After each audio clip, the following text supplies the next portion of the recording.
There was a cold case in 2011. Okay. Nicole, Rose Scott. Okay. And, that I'm responsible for. A terrible crime, a secret that went on for 10 years, and a shocking confession that no one saw coming. How are you responsible? I killed her. You did? Okay, how did you do that? I strangled her. What made Benjamin Moulton finally tell the evil truth about how Nicole Rose Scott died? I ended up driving with her in my car after I strangled her. I was kind of scared. I didn't know what to do. Remember, I think, throwing her bag out of the car, and took her out of the car. I threw her into a ditch. Explore the complicated plot of a case that went cold until years later, when a statement changed everything.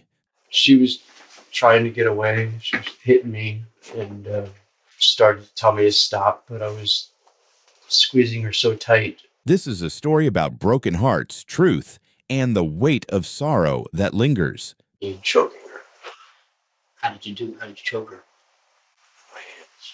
Before we continue, I want to know, where are you watching from today? Whether you're in the U.S., across the globe, or somewhere in between, drop it in the comments below. It's always great to see how far these stories travel. And if you're finding this case as fascinating as I do, make sure to like, subscribe, and turn on the notification bell so you don't miss any future uploads. Now, let's dive back into the story. A biker found something interesting in the ditch on December 11th, 2011. Initially, he thought it was a dead animal, but as he got closer, he saw it wasn't an animal at all. He saw the dead body of a woman lying in the ditch. A few pieces of clothes and a dream catcher tattoo with a man's name on her right arm were the only things she had on. His first action was to call the police. It was clear this wasn't an accident when they got there. The woman had been killed. The Manatee County Sheriff's Office got to work right away, but they needed to know two things right away. Who was this woman, and who could have hurt her?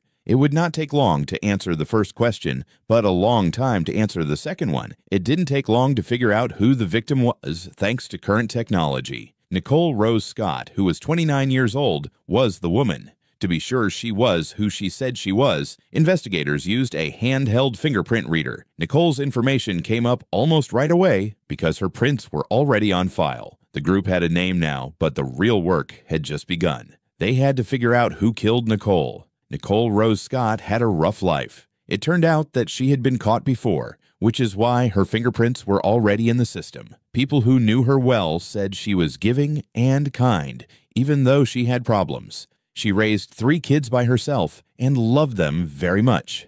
Near the tree line where Nicole's body was found, deputies worked on the crime scene. Her jeans were pulled down around her feet, so she was naked. The serious damage to her face showed that she had been severely abused. The body was sent to the medical examiner's office for an autopsy after the proof was written down. Nicole's last days were looked into by investigators who wanted to know who she saw and talked to before she died. Lonnie, Nicole's brother, says the last time they talked was on December 8th, just 3 days before her body was found. Things did not go well in that talk. Nicole had said she was going to start prostitution. The call stopped quickly after they got into a fight. Nicole never picked up the phone when Lonnie called her several times over the next few days. He had the unsettling fear that something was wrong, and on December 11th, 2011, his worst fear came true. Nicole's love for her kids never changed. She had her son's name tattooed on a dream catcher on her arm. Every day, it reminded her to keep going. Even when things were hard, Nicole's daughter lived nearby and would stay with her on the weekends. It was nice to be a mom again, even if it was just for a short time for those trips. Investigators now had more information, a mother who loved her child, a life that was hard to understand, and a terrible crime. Who killed Nicole, though, and why? Nicole went to see her friend Amy, who worked at a nearby BP petrol station, 2 weeks before she was killed. Nicole often came by to talk while Amy worked her shifts. Amy saw something different about her friend on that last visit. Nicole looked happy and excited about what she had planned for the future. She said she was ready to change her life because she had a new job and a new house. It was very clear that someone had taken that chance away from her after her body was found. The news barely moved after Nicole was killed. A small blurb in the local paper asked for help, But that was the last thing anyone heard. After a few weeks, months, and then a year, there were no new posts. Then the Manatee County Sheriff's Office told everyone about it. Detectives said they were getting close to a suspect. They told some things about him but didn't say his name. They thought the suspect, a man from the Manatee-Sarasota area, might have been one of Nicole's customers. To make an arrest, though, they didn't have enough proof. They needed help from the public to move the case forward. Even though it was said, no one came forward with any information. Time went by, and Nicole still didn't get arrested, any news, or any justice. It felt like someone had put her story on hold until someone spoke up and broke the quiet. At 2:30 p.m. on September 29th, 2021, everything changed. A white car pulled up, and a man with a drink got out of the back passenger seat. It was a soft close, and the car drove off. Nicole Rose Scott's case had been cold for 10 long years, but now everything would change. He went into the sheriff's office through the front doors. Soon after, he was seen leaving with a police officer by his side. He admits to an unthinkable crime. There was a cold case in 2011. Okay. Nicole Rose Scott. Okay. And it's something that that I'm responsible for. And You said Nicole Rose Scott? Okay. When asked to explain, he told the truth. It had been him the whole time. He felt guilty all the time, and it ate away at his mind daily. He finally gave up and decided he couldn't take it any longer. How are you responsible? I killed her. You did? Okay, how did you do that? I strangled her. I don't know how to say it other than it's the truth.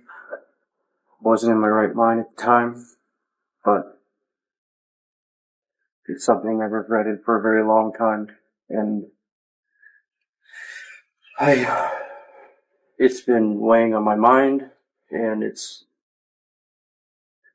I know it's the right thing to do. My conscience has really been bothering me, and it's something that I know that needs to be resolved, and I want to make sure that you guys know the truth. Okay. The police officer kept his cool and listened as the man told them how sorry he was. When the man was done with his first story, the officer asked him to put his drink on the ground. It didn't take him long to agree to go inside the building. All right. You want to put the cup down for me? Sure. Okay. Just sit on the ground. All right. All right. Can you walk inside with me real quick? Sure.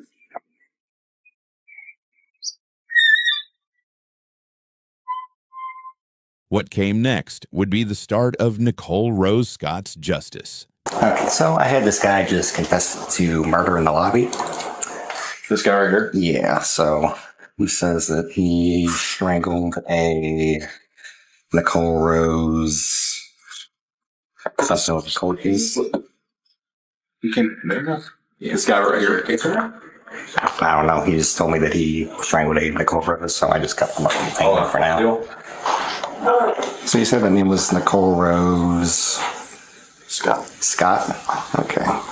Benjamin Moulton had just admitted to a crime that had been bothering him for a long time. When he got to the Manatee County Sheriff's Office, he gave the officers the important new information they had been waiting for. He chose to be honest, no matter what the results would be. As soon as he gave his first statement, police got to work. Moulton was led into a room where he would be questioned in an official way. They needed to write down everything he did to help kill Nicole. The officer read Moulton his rights while he sat still. How are you? Detective Davis. Benjamin Moulton. Sergeant Lee. Benjamin Moulton. So you came here today, is what I was told. Before we do anything, I'm going to read you your rights, okay? Okay. All right. You have the right to remain silent. Anything you say can and will be used against you in the court of law. You have the right to talk to an attorney and have him or her present with you before and during question. You cannot afford to hire an attorney. One will be appointed to represent you at no cost to you before and during question if you wish. You can decide any time to exercise these rights and not answering questions or making mistakes. You understand these rights I've explained to you? Yes. Having these rights in mind, do you wish to talk to us now? Sure. Okay. When the police asked him why he told them, he said it was because it kept coming back to him every day. You came in today. What's on your mind? I wanted to clear up a cold case from 2011.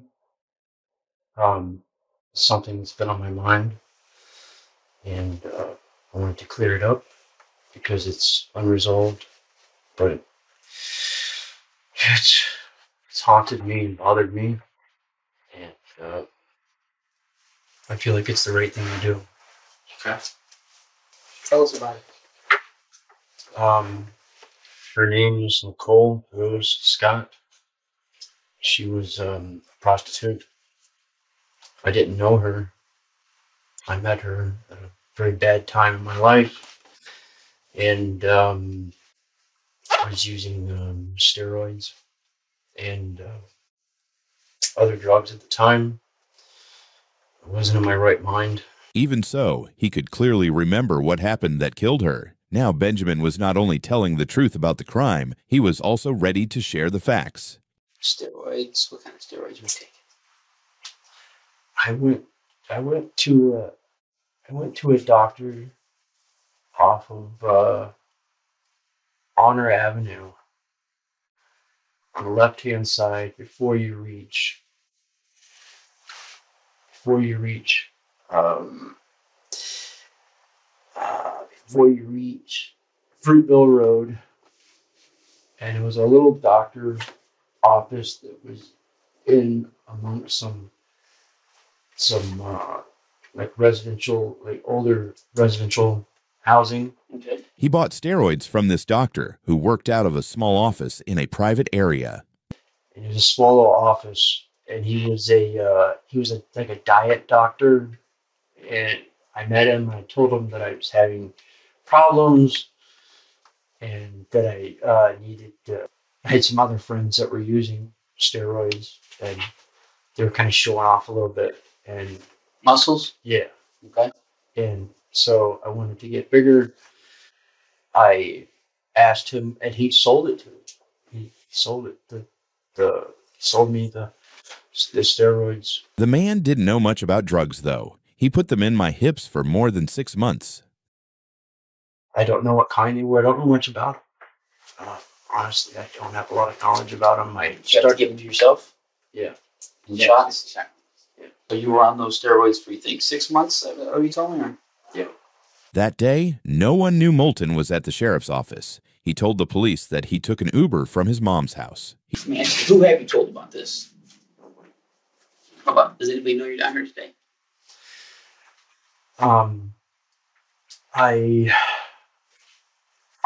Nobody knows why I'm here. I called an Uber. I was at my mom's house. I called an Uber, and I had him bring me here. I told my son and my mother that there's something that I had to take care of that was part of my past, and I don't know if they fully grasp what I'm talking about or not. They know I've been in trouble. They've seen, but I don't think they understand why I'm here. He chose to go this way by himself. Moulton talked more and more about what happened that led to Nicole's death. He said that he became scared afterward. I remember the incident. I picked her up, and I strangled her. I didn't know what to do, so where does it occur? It was on. I think I picked her up on US 41.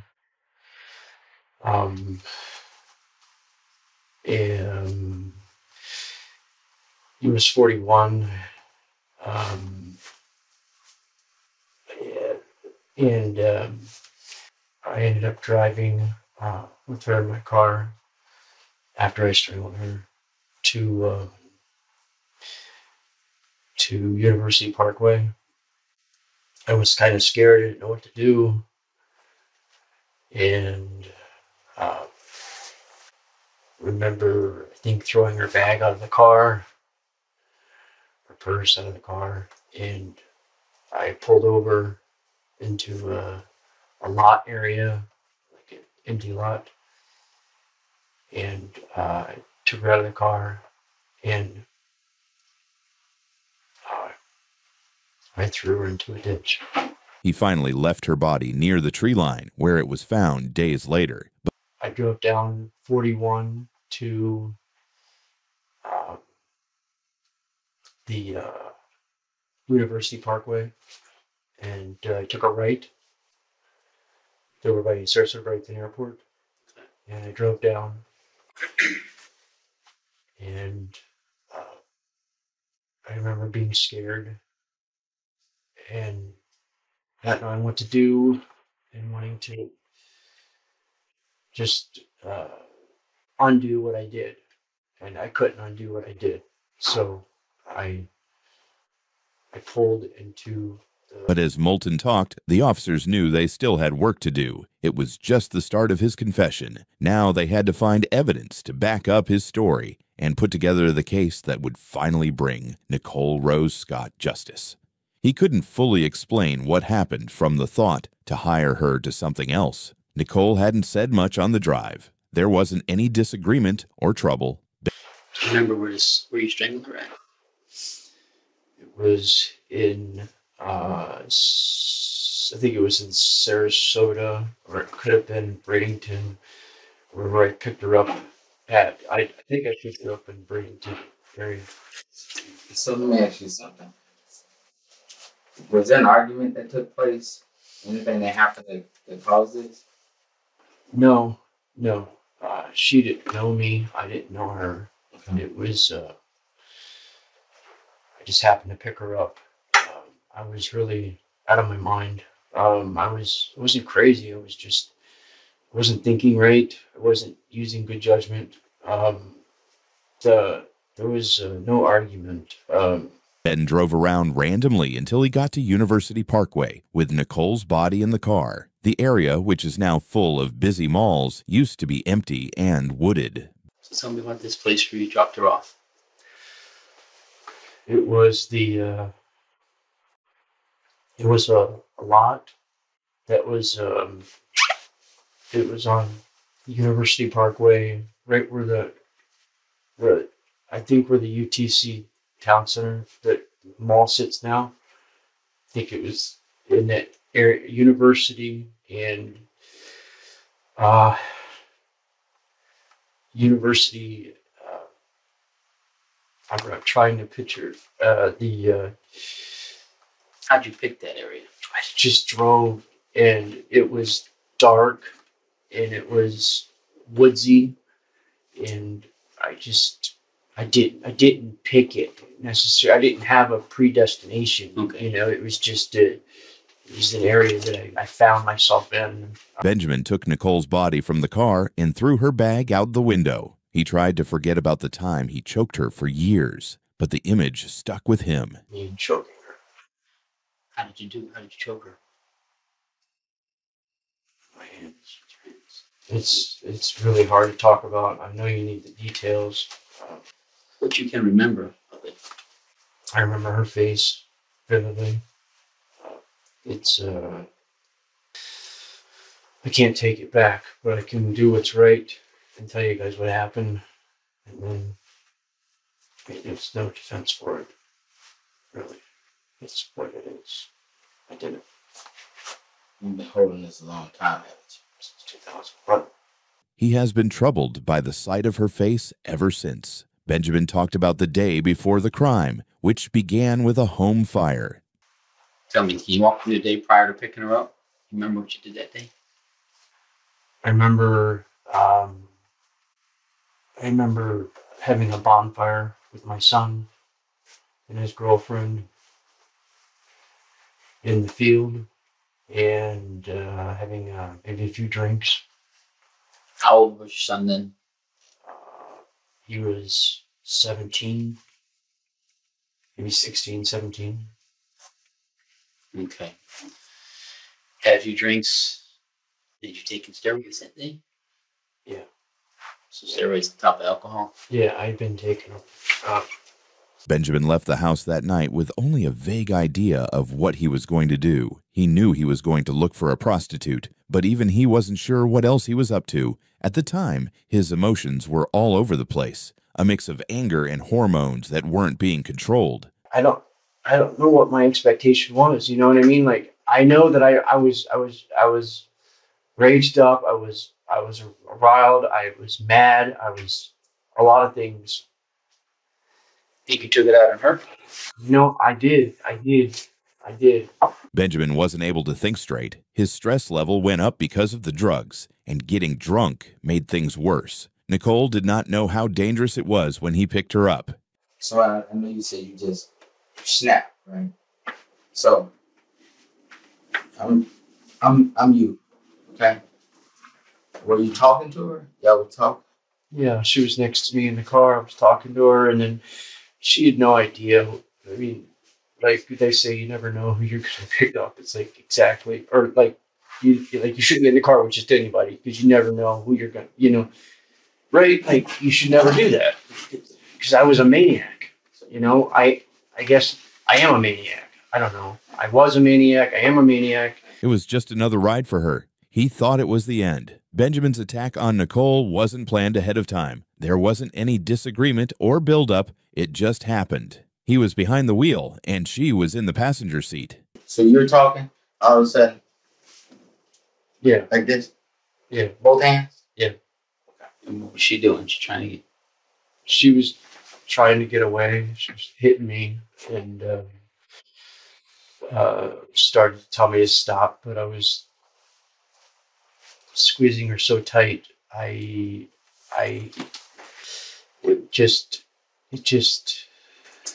happened. And time went by, and then I just felt her go limp or stop biting. So this is inside the car. She's in the passenger seat. You're in the driver's seat. Yeah. Right. No blows were thrown. No punches. Just strangled her. Right. How long did it take? I don't know. I have no idea. I had no cots at the time. I did just turning over and attacking her. Everything went by quickly. He had a hazy memory of putting his wallet down. I think she asked me if I think I was looking down or something. I was looking in my wallet or something, and she asked me what was wrong. And I just snapped. The fight wasn't about price or anything even remotely reasonable. It was just pure anger that had nothing to do with anything. You say you were looking in your wallet. Were you looking for money? Did you have money? I thought I had money. Did you not have any money that night? I had money. I had money in my wallet. I don't know how much I had. Was it enough to pay what she was asking for? Pretty sure I did because I had money. I didn't have thousands of dollars, but I had hundreds. He'd never met her before. She got in, and they drove to a parking lot. He stopped when he saw her. She wasn't able to fight back very well. He was angry and on drugs, which made things worse. He then saw that she was dead, slouched over in the passenger seat. You didn't know her prior to this? Never picked her up before? No. So you no intercourse there? Nothing? No, I didn't have with her at all. You just snapped? Didn't go fight back? It was I was strong. I was much stronger than her, and I was kind of in a rage, like angry. You think you strangled her and killed her in that parking lot?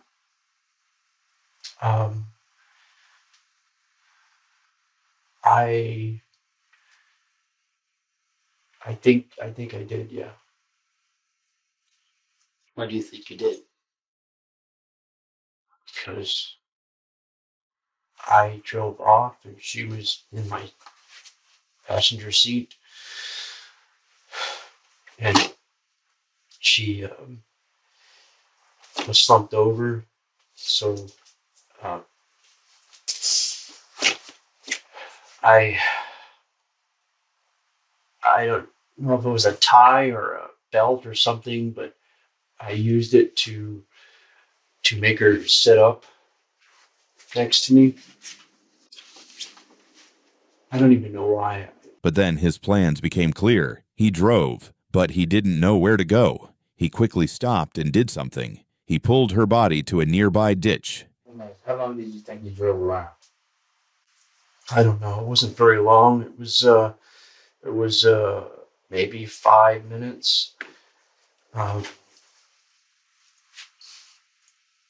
And I never thought I would do anything like that in my life. Let's get to the ditch where you put her in the ditch. Tell me what happened when you put her in the ditch. I was just trying to hide what I did. I'm kind of freaking out, like, oh shit, what have I done? What do I do? Get rid of it, He had no plan, just a strong desire that no one would discover her or him. Did you leave anything behind in that ditch? Except for her. Did Nicole have anything on her? Any weapons on her? Anything to protect herself with? She didn't try to protect herself at all?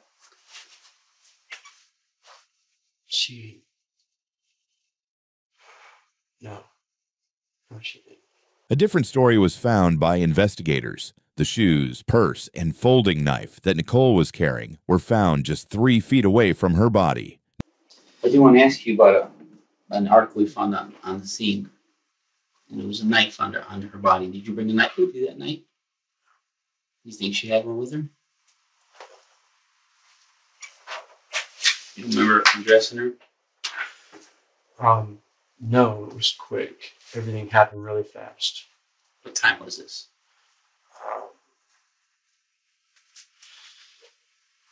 Probably 12:30, 12 o'clock, 1 o'clock in the morning. I'm not sure.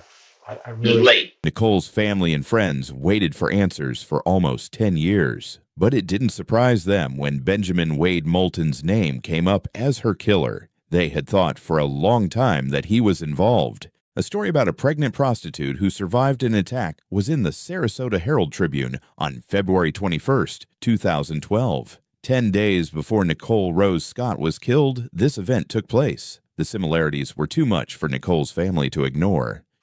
Normally pick up prostitutes? Is that something you did regularly, or just that's not regularly? I mean, I did. It's not something that I had started. I had started doing it.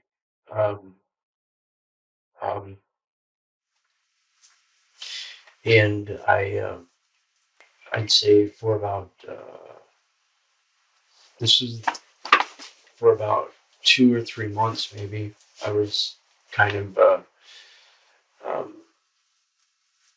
it was something I was going through in my mind, something that I wanted to do,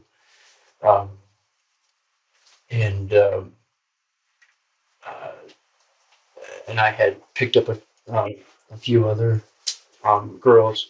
She told the cops what happened, and they used what she said to build a case. When the police showed her a photo group, she remembered his face very clearly. She was sure that Benjamin Moulton was the one who attacked her. In fact, I was charged with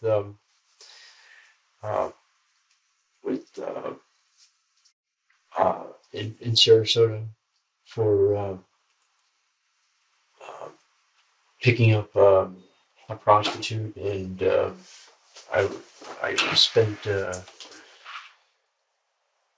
Actually, the charges were dropped. Moulton was already in jail in Sarasota County for another crime when she found him. Trying to kill someone, and hitting a pregnant woman too hard were now among the charges against him. He wasn't going anywhere because his bail was set at $540,000. One woman lived to tell her story, but the other did not. For years, police had been keeping an eye on Benjamin Moulton. When the pregnant ex-worker told her story, it was clear that her attacker was a lot like the person suspected of killing Nicole. Investigators saw the same red car, the same mean behavior, and a scary pattern of targeting workers. In fact, the pregnant worker was first found by Manatee County Police, who were looking into Nicole's murder. Her story filled in important gaps and matched their description of the suspect exactly. Moulton was even asked about Nicole's death soon after it happened, but he denied having anything to do with it. Do you remember detectives talking to you back then, around this time? Around this time? Around the time of this? Oh. What's this? 2011. Oh. Did any detectives ever approach you with this case? Yes. Yes, there was a detective that came to my mom's house where I was staying and asked me, they showed me a picture, and I denied knowing her or anything about it.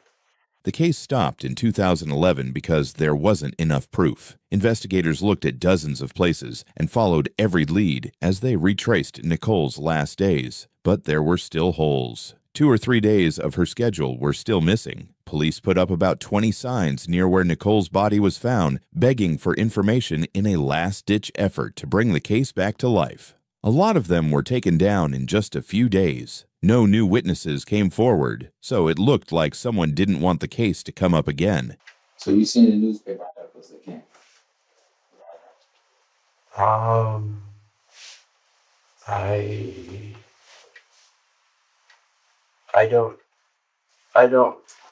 don't know if I did or not. Honestly, I was in Sarasota, and I remember seeing it on the news. Okay. And I was really scared. When I saw it, I remember the deputy, or the guy that was talking. I don't know if he's with them anymore. Bristol. Yeah, that was him. Yeah, I remember they were talking about it, and my stomach was just turning. All I could think of every time I saw it, anything about it, I just tried to dismiss it and move on. Try not to think about it. Just turn the channel, turn the page. That's what I did in my head. You've been dealing with this for almost 10 years. Investigators were told that Nicole was seen getting into a red car not long before she died. The car took police right to Moulton, who denied knowing Nicole. During questioning, he became clearly upset and refused to give a DNA sample. But the cops were smart. They gave him a drink while they questioned him. They carefully took his DNA, but when it was checked, it didn't match what they found under Nicole's nails. This news was a crushing blow to the probe. He wasn't directly linked to the crime, so the case went cold. By 2013, the red car was really making people angry. Moulton said he owned it, but he said he didn't have it anymore. All right, give me that shit. I know you said you were driving a red car. I'm sure you don't have that car anymore, correct? No, it was picked up, and no, I do not have it anymore. It was picked up by the Sarasota County. They searched it, and when I got it back after I got out of jail, the passenger seat was gone. So, I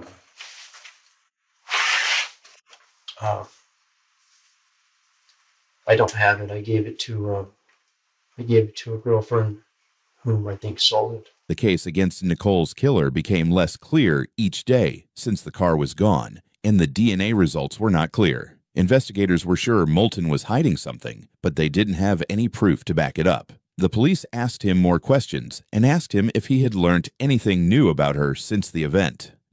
You learned anything about her since then? What have you learned about her?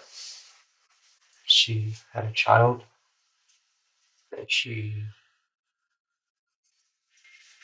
was a single mother. I don't know. I looked her up. I was scared to look into it deeply because I didn't want to draw attention to myself. I know knew what I had done, and I was scared. I didn't want to go to jail forever or worse at the time.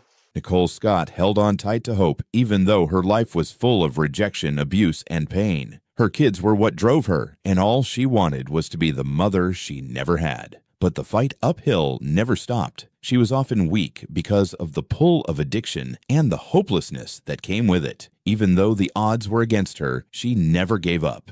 That's what made her meeting with Benjamin Moulton so sad. Nicole wasn't a nameless victim or just another name on a list the night she met him. She was a woman fighting for her future. That wasn't seen by Moulton. She seemed like a chance to him. Nicole saw it as the end of everything she had worked hard to hold on to. For Moulton, it was just another night. Moulton was charged with first-degree murder after he admitted to killing the man. He was later given a 20-year prison term. For almost 10 years, Nicole's family had no idea what had happened to her, but now they could start to piece together the sad truth. Because Benjamin Moulton admitted to what he did, Nicole Rose Scott's case may be over, but it feels more like a door opening than shutting. Because he was brutally honest and his crimes kept getting worse, it's scary to think that Nicole wasn't the only person he hurt. There is still a haunting question. How many more lives were lost before Moulton was finally caught?